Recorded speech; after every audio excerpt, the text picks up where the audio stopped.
Warning, this video contains powerful truths that may shock you.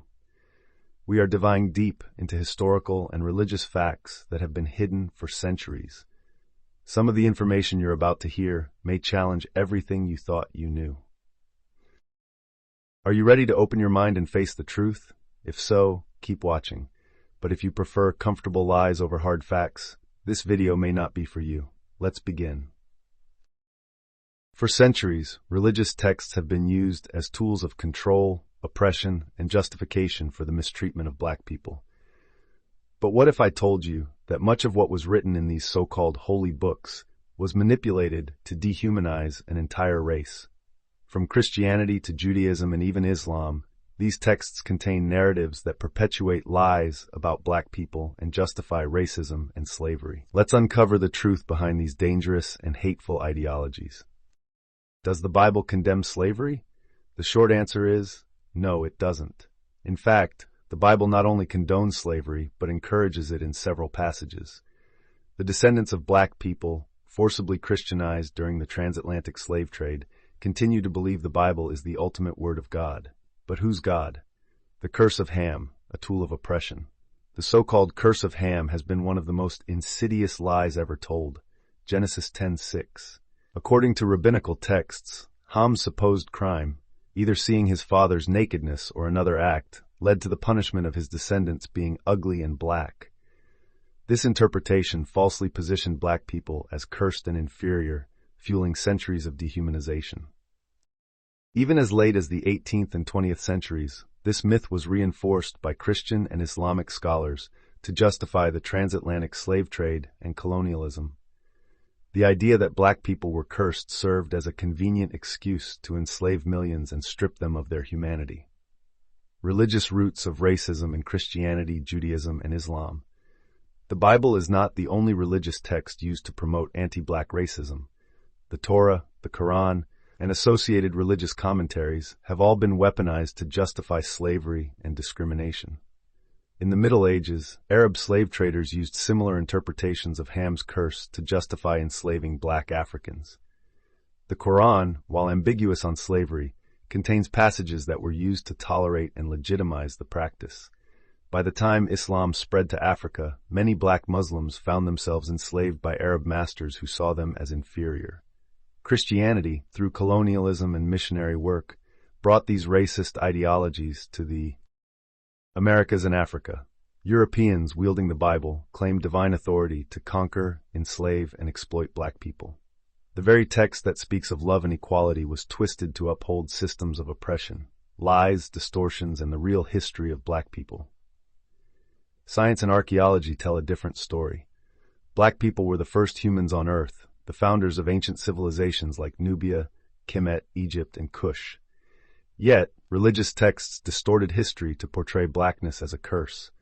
For example, the biblical land of Canaan, allegedly cursed, was historically inhabited by black people. Even Jerusalem, referred to as Mbanza Yerusalemi in Kikongo tradition, had African origins. The Bible's narrative robbed black people of their contributions to humanity, rewriting history to serve colonial agendas. Who created this God?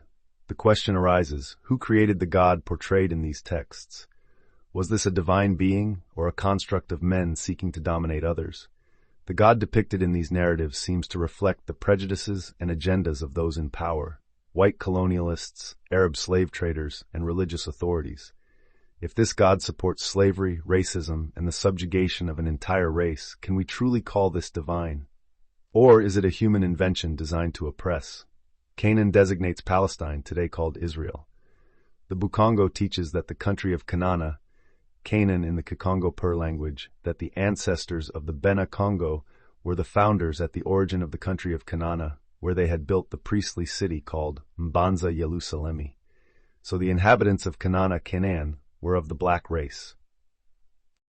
The old editions of the Talmud still mention that Cush, descendant of Ham, will become black because of the curse. The raven, the dog, and the Cushite will be black because of their misdeeds. Does the Bible condemn slavery? Rabbi Maimonides, in his work considered by Jews to be the greatest in Jewish religious philosophy, The Guide for the Perplexed, Book 3, Chapter 51, tells us this about the black people.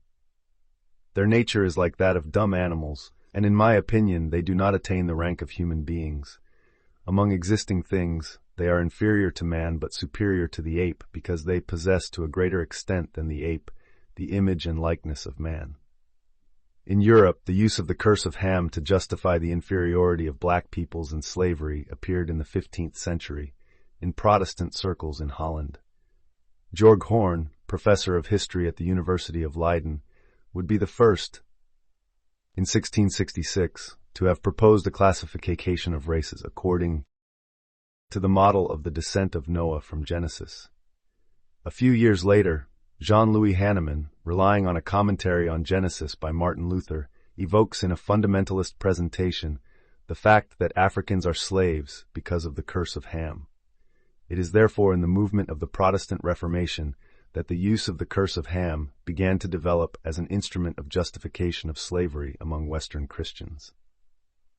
This interpretation will take of magnitude and will find an echo in the United States in the 18th and 19th centuries as the phenomenon of the slave trade will grow.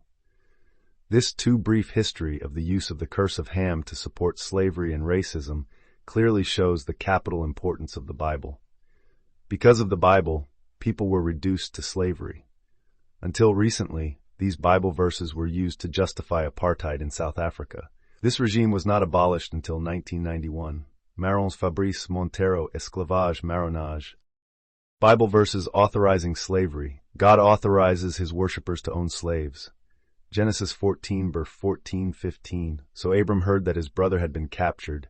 Then he mustered his trained men, 318 slaves born in his household, and pursued the kings as far as Dan.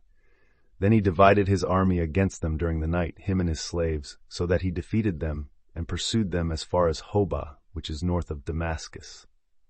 End of quote. Exodus 12, You shall circumcise every slave bought with money, then he shall eat of it. 45 No resident or hired servant shall eat of it. End of quote. God allows his worshippers to buy and sell slaves. Exodus 21, The Lord said to Moses, These are the statutes you shall set before the people. When you buy a Hebrew slave, he shall serve for 6 years. In the 7th year he shall go free without paying anything. If he was single when he came into your service, he shall go alone. If he was married, his wife shall go with him. If his master has gotten him a wife, and she has borne him sons or daughters, the wife and her children shall remain the property of her master. He alone shall go free. But if the slave says, I love my master, my wife, and my children, I refuse to go free, then his master shall call God to witness and bring the man to the doorpost or doorpost, and shall pierce his ear with an awl, and he shall be his slave forever. If a man has sold his daughter as a slave, she shall not be set free under the same conditions as slaves. If she displeases her master, who reserved her for himself, he shall make her redeem, but he may not sell her to strangers. That would be betraying her. If he has intended her for his son, he will treat her according to the law that applies to daughters. End of quote. Beating slaves without killing them is permitted by God. Exodus 20:21. If a man strikes his slave, male or female, with a rod, and the slave dies under his hand, his master shall be punished. But if he survives a day or two, his master shall not be punished, for it is his money. End of quote. Exodus 21:26. If a man strikes the eye of or a male or female slave, and he knocks out his eye, he shall let him go free for the price of his eye. And if he knocks out a tooth of his male or female slave, he shall let him go free for the price of his tooth. End of quote. Exodus 21:32. But if the ox gores a male or female slave, then 30 shekels of silver shall be given to the master of the slave, and the ox shall be stoned. End of quote. Deuteronomy 15, verse 16-18. If your slave says to you, I will not go out from you, because he loves you in your house, and because he is happy with you, then you shall take an awl and thrust it through his ear to the door, and he shall be your slave forever. And likewise you shall do to your female servant. It will not be hard for you to let him go free from you, for he served you 6 years, which is double the wages of a hired servant. And the Lord your God will bless you in all that you do. End of quote. Deuteronomy 20:14. But the women, the children, the livestock, and all that is in the city, all its spoil, you shall take to yourself, and eat the spoil of your enemies, which the Lord your God has given you. End of quote.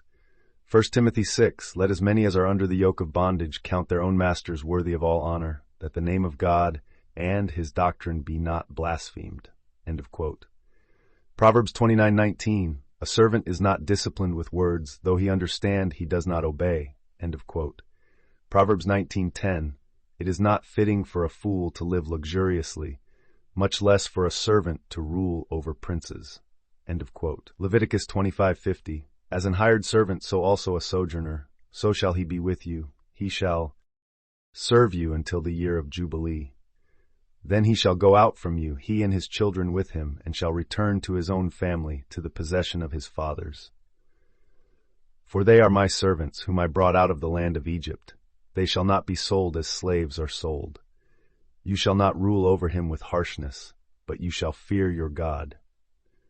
From the nations that are around you, you shall take your slave and your maidservant, who is yours. From them you shall buy a slave and a maidservant. You may also buy them of the children of foreigners who live with you, and of their families whom they beget in your land, and they shall be your property.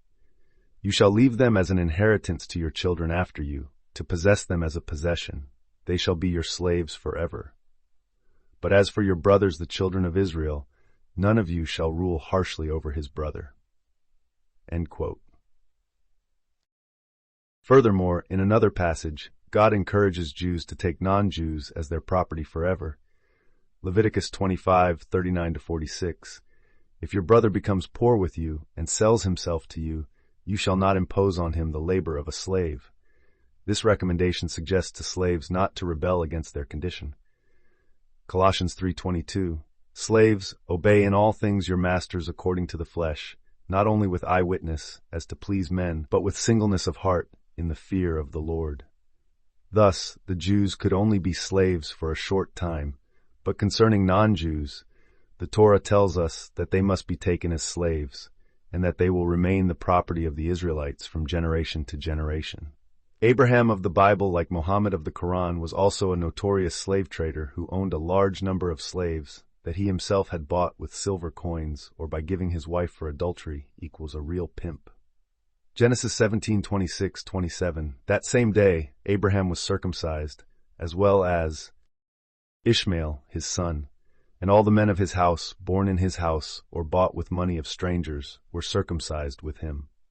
Pope Nicholas V, the papal bulls of Eugene IV, 1445, and Nicholas, 1454, authorized and then confirmed slavery in the Portuguese colonies of the New World, which allowed Christianity to be spread by force in Africa.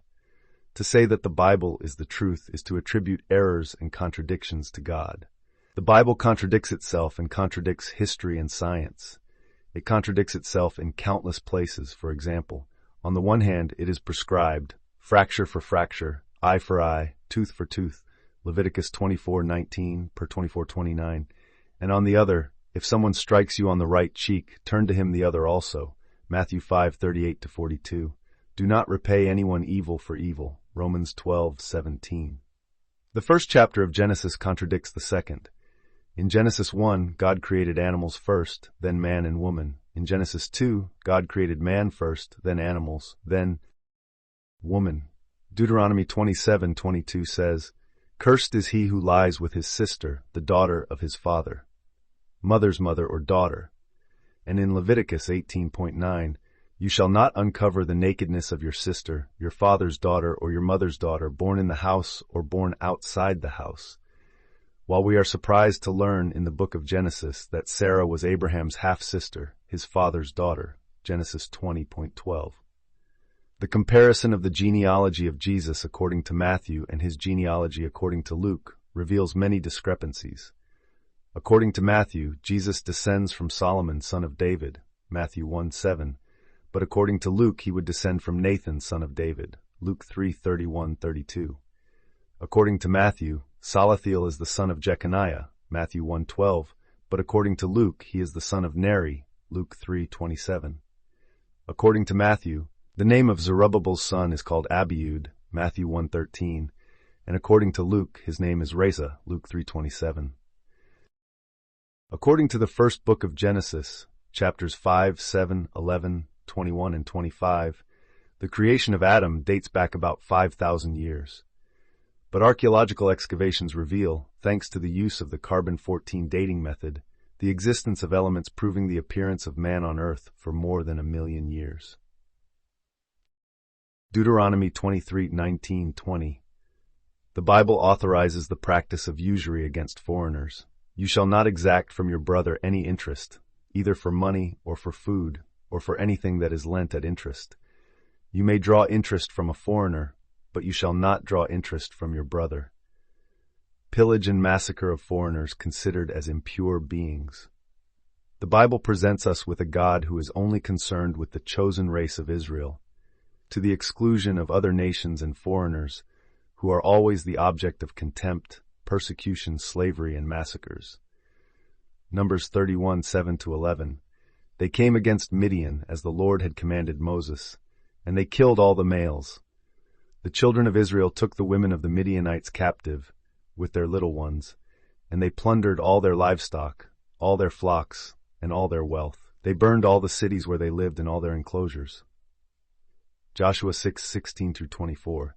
Joshua said to the people, "Shout, for the Lord has delivered the city into your hands. The city and all that is in it shall be devoted to the Lord, it and all that is in it. But Rahab the prostitute and all who are with her in the house shall live, because she hid the messengers whom we sent." The people went up to the city and captured the city and utterly destroyed it, according to the course of the sword, all that was in the city, men and women, children and old men, even the oxen, the sheep, and the donkeys. They burned the city and everything in it. Who is this God who commands to sow death and desolation? Deuteronomy 20:10-18. Is it really God who commands to exterminate women and children? When you approach a city to fight against it, you shall offer it peace. If it makes peace with you and opens its gates to you, then all the people who are therein shall become tributaries and servants to you. If it does not make peace with you, but wants to fight against you, then you shall besiege it. And after the Lord your God has delivered it into your hand, you shall put every male in it to the sword. But the women, the children, the livestock, and all that is in the city, all its spoil, you shall take for yourself, and eat the spoil of your enemies whom the Lord your God has given you. Thus you shall do to all the cities that are very far off from you, which are not among the cities of these nations. But of the cities of the peoples, whose land the Lord your God gives you for an inheritance, you shall save alive nothing that breathes. For you shall utterly destroy these people, the Hittites, the Amorites, the Canaanites, the Perizzites, the Hivites, and the Jebusites, as the Lord your God has commanded you, so that they will not teach you to do, after all the abominations which they have done to their gods, and that you will not sin against the Lord your God. End of quote. Joshua 8:24-25. When Israel had finished killing all the inhabitants of Ai, in the field, in the wilderness, where they had pursued, and all of them were completely put to the sword, all Israel returned to Ai and struck it with the edge of the sword. In all, there were killed that day 12,000 people, both men and women, all the inhabitants of Ai. Sexual depravity. How can we not be surprised to learn that prophets and their children were involved in the most abject sexual debauchery? 2 Samuel 13:1-21. Amnon, son of David, fell in love with his sister Tamar. He devised a subterfuge to bring her into his room and rape her. He pretended to be sick and demanded that his sister Tamar bring him food and not someone else. When she brought him the food in his room, he seized her and raped her. 2 Samuel 16:20-23. And Ahithophel said to Absalom, "Go to the concubines whom your father left to keep the house, that all Israel may know that you have made yourself odious to your father, and the hands of all who are with you may be strengthened." And they pitched a tent for Absalom on the roof, and Absalom went in to his father's concubines in the sight of all Israel. In the days of the apostles also, some Christians owned slaves. Philemon 15. Perhaps indeed it is for this reason that he has escaped for 1 hour, that you may have him back forever, no longer as a slave, but better than a slave, as a beloved brother, especially to me, but how much more to you, both in the bonds of the flesh and in the Lord. What does the Talmud, oral law of the Jews, say about non-Jews? Talmud, Eraget Rashi Erod. 22:30. A non-Jew is like a dog. The scriptures teach us that a dog deserves more respect than a non-Jew. Talmud Ipamoth 61a. Jews have the right to be called men, not non-Jews. Talmud, Yoreh Deah 377, 1. Dead non-Jewish servants must be replaced like lost cows or donkeys, and no sympathy must be shown to the Jew who employs them. This is why your Messiah Jesus Christ said this to the Canaanite woman, black woman, with great contempt. It is not good to take the bread of the children of Israel and throw it to the dogs. Matthew 15:26. Some other passages from the Talmud speaking about non-Jews. Talmud, Jalkut Reubeni Gadol 12b. The souls of non-Jews come from impure spirits called pigs. Talmud, Kerethuth 6b p. 78. Jews are humans, not non-Jews. They are animals.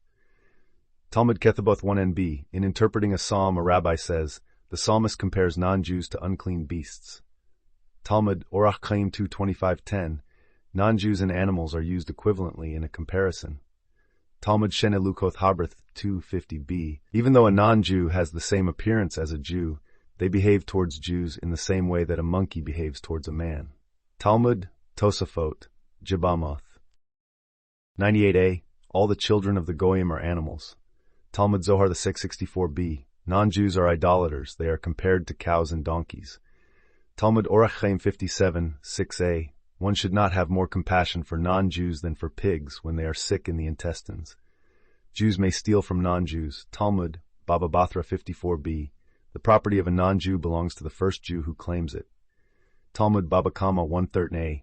Jews may lie and perjure themselves if it is to deceive or convict a non-Jew. Talmud Baba Kama 13b. God's name is not profaned when the lie was told to a non-Jew. Talmud Baba Mezia 24a. If a Jew finds an object belonging to a Goy, he is not required to return it to him. Talmud Choshenham 183-7. Jews who deceive a non-Jew must share the benefit equally. Talmud Avodah Zarah 54a. Usury may be taken from non-Jews or from apostates. Talmud Choshenham 226-1. Jews may keep without worry the business lost by a non-Jew. Talmud Yordea 157-2 Haga. If a Jew has the possibility of deceiving a non-Jew, he may do so. Talmud Baba Kama 113a. Unbelievers do not benefit from the law, and God has placed their money at the disposal of Israel. Talmud Shabut Hag. 6th, Jews may swear falsely by using double-meaning phrases or any other subterfuge. Jews can kill non-Jews. Talmud Avodah Zarah 4b. You can kill an unbeliever with your own hands. Talmud Avodah Zarah 26b. Even the best of the Goyim should be slaughtered. Talmud Shoshenham 425-5. It is permissible to kill a non-Jew indirectly. For example, if someone who does not believe in the Torah falls into a well in which there is a ladder, the ladder must be quickly removed. Talmud, Bemid Barabba C21 and Jalkut 772. Any Jew who sheds the blood of unbelievers, non-Jews, amounts to the same thing as an offering to God. Talmud, Hilkoth 1. One must not save non-Jews in danger of death. Talmud, Hilkoth X 2. Baptized Jews must be put to death. Talmud, Yalkut Simoni 245c. Shedding the blood of the wicked is a sacrifice pleasing to God. Talmud, Yoredeo 158-1. With regard to non-Jews who are not enemies, a Jew must nevertheless not intervene to warn them of a mortal threat. An Akum who is not our enemy must not be killed directly, however. He must not be protected from mortal danger. For example, if you see one fall into the sea, do not pull him out of the water unless he promises to give you money. Talmud Makoth 7b. One is innocent of the unintentional murder of an Israelite if the intention was to kill a Kudim, non-Jew, just as one is innocent of the accidental murder of a man when the intention was to slaughter an animal. Talmud Piashim 25a. One must avoid medical help from idolaters, meaning non-Jews. Talmud Pesachim 49b.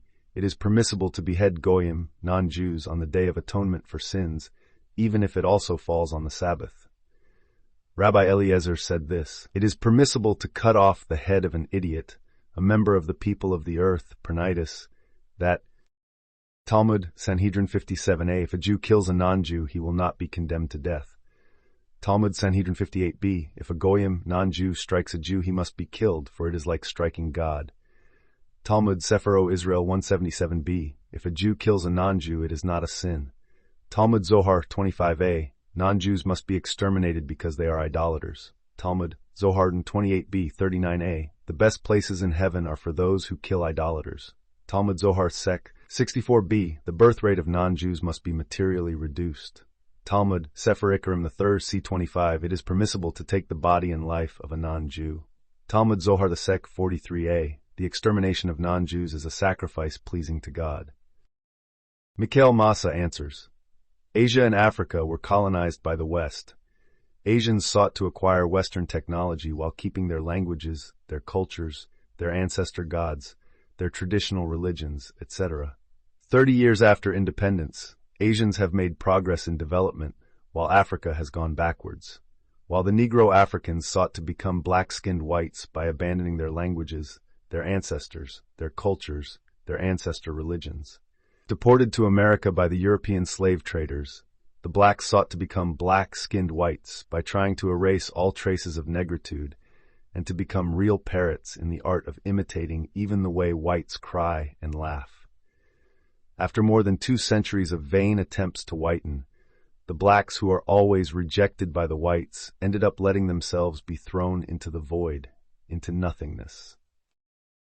Tired, many black Americans currently advocate reconnecting with the culture of their African ancestors. Finally, how much time wasted uselessly in these vain attempts to whiten by rejecting one's own cultural heritage, one's ancestors, and one's religious tradition. While some American blacks seek to retreat back into the ancient religious tradition of Africa, the blacks of Africa believe that the key to development lies in colonial religion, in francophony, in the denial of oneself, in the fight against one's own personality, in the glorification of foreign ancestors, and in the blind and ridiculous imitation of colonial culture and languages. For the Christianized black man, God is others. He is the devil.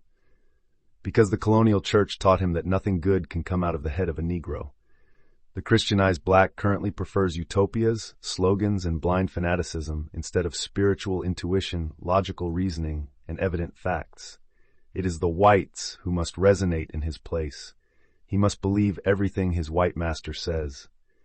The black has become a ready-to-wear specialist, a lazy man who expects everything from others.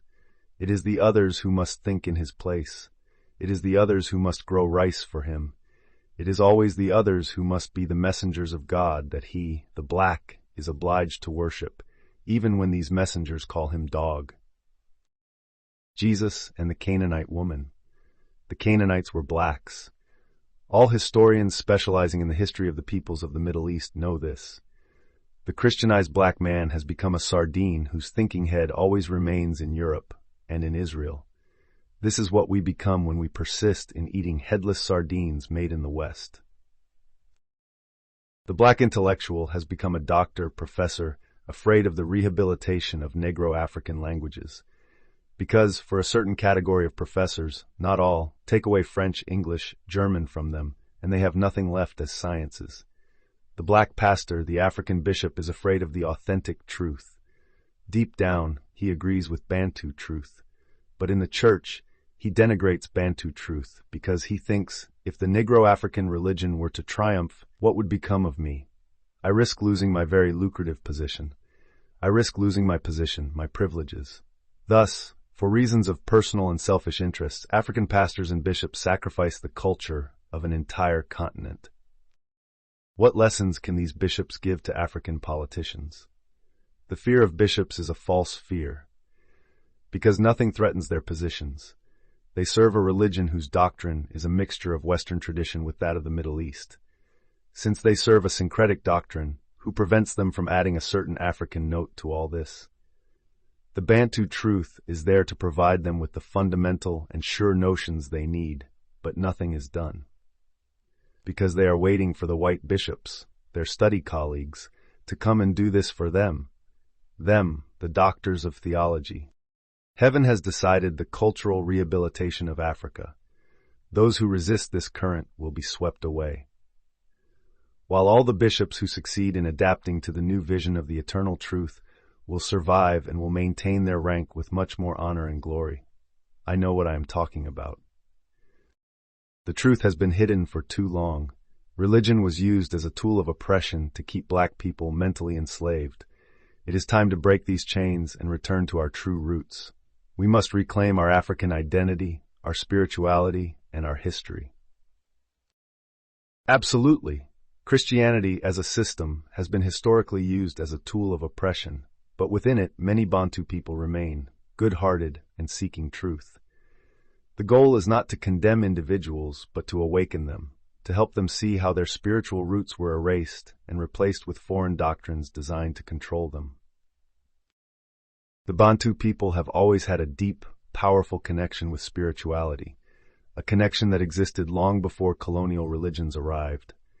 Many of our brothers and sisters in Christianity are trapped in a mental prison, but with the right knowledge, they can break free and return to their ancestral wisdom. This is why we must continue to teach, to expose the lies, and to guide those who are ready to awaken. Not everyone will see the truth, but those who are meant to rise will hear the call. It's time to wake them up. If you found this information eye-opening, don't forget to like, share, and subscribe to help spread the truth. Let's wake up our brothers and sisters and reconnect with our ancestral wisdom. Together, we rise.